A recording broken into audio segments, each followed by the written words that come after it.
Today, we're diving into a set of predictions that are, well, they're not just about cooler tech. We're talking about a fundamental rewrite of our world, our society, and even what it means to be human. The claim is pretty bold.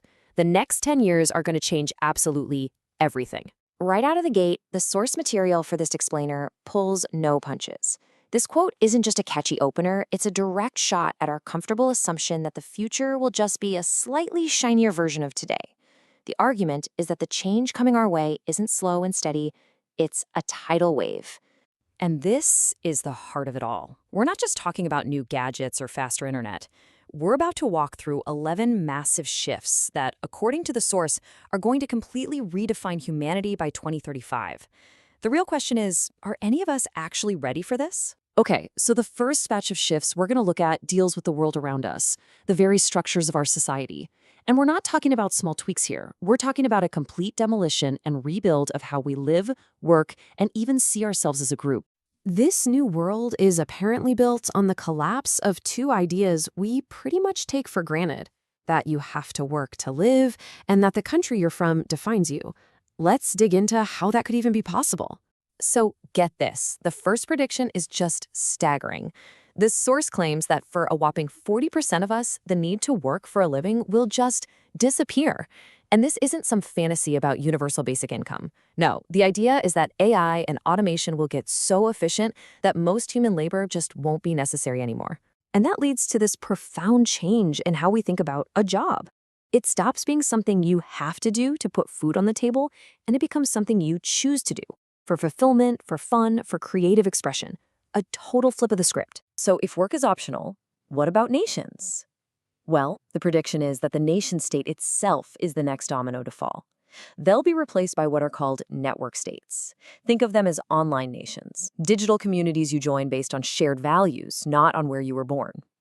The source points to Estonia's e-residency program, which already has over 100,000 digital citizens, as a tiny glimpse of this future. The result: a complete redefinition of what citizenship even means.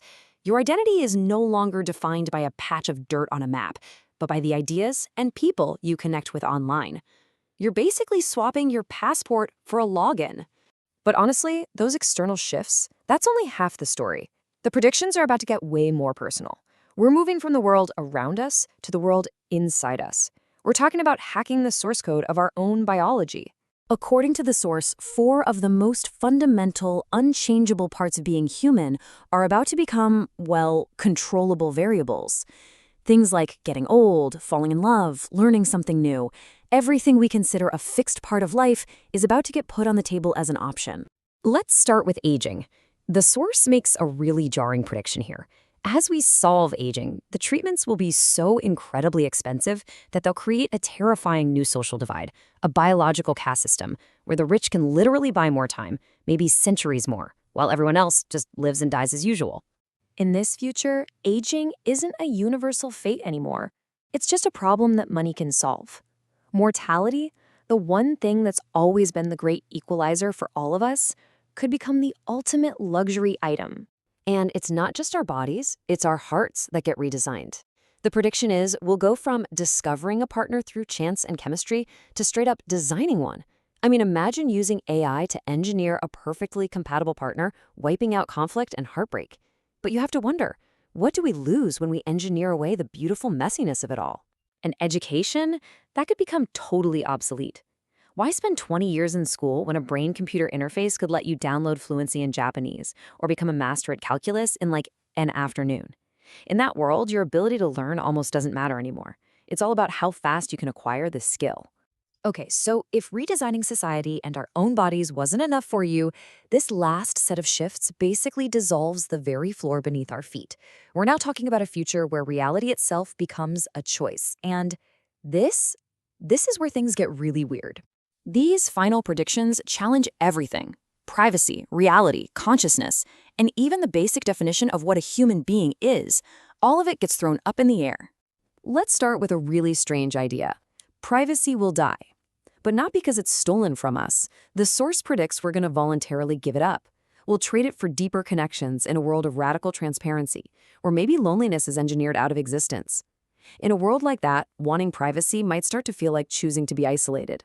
Next up, The very idea of a single, shared reality that we all experience together just fragments. With advanced augmented reality, every single person could be living in their own custom-built world. I mean, two people could be standing right next to each other, but one sees a sci-fi city and the other sees a magical forest. Same space, totally different realities. And that brings us to the most radical claim of all. Being human stops being the default setting. It just becomes one option on a menu. You could choose to stay fully biological, you could merge with AI, or you could upload your consciousness and ditch the body entirely. Evolution stops being this slow, natural process and becomes a personal design choice. The whole idea of transferable consciousness, of uploading your mind, creates this massive philosophical nightmare. The source puts it perfectly with this question: if you can make a copy of your consciousness, which one is the real you? Is it the original? The copy? Both? Neither? So what on earth ties all of this together? Optional work, designed love, customized reality, it all seems so disconnected. But there's a single, powerful idea connecting it all. We are moving from a world that's defined by its constraints to a world that's defined by its options. This is the ultimate paradigm shift. Think about it.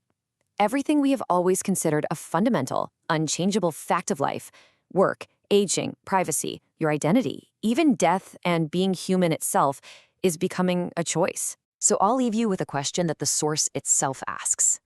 After hearing all of that, which one of these predictions genuinely terrifies you the most? Is it the biological caste system? Is it the death of privacy? Or is it the thought of living in a world where we don't even share the same reality anymore? And that leads to the final, most important question. The source leaves us with this thought: the people who understand these shifts are coming will get to have a say in how they unfold. Everyone else will just be shaped by them. So as we stand here, right on the edge of this completely new paradigm, will you be ready?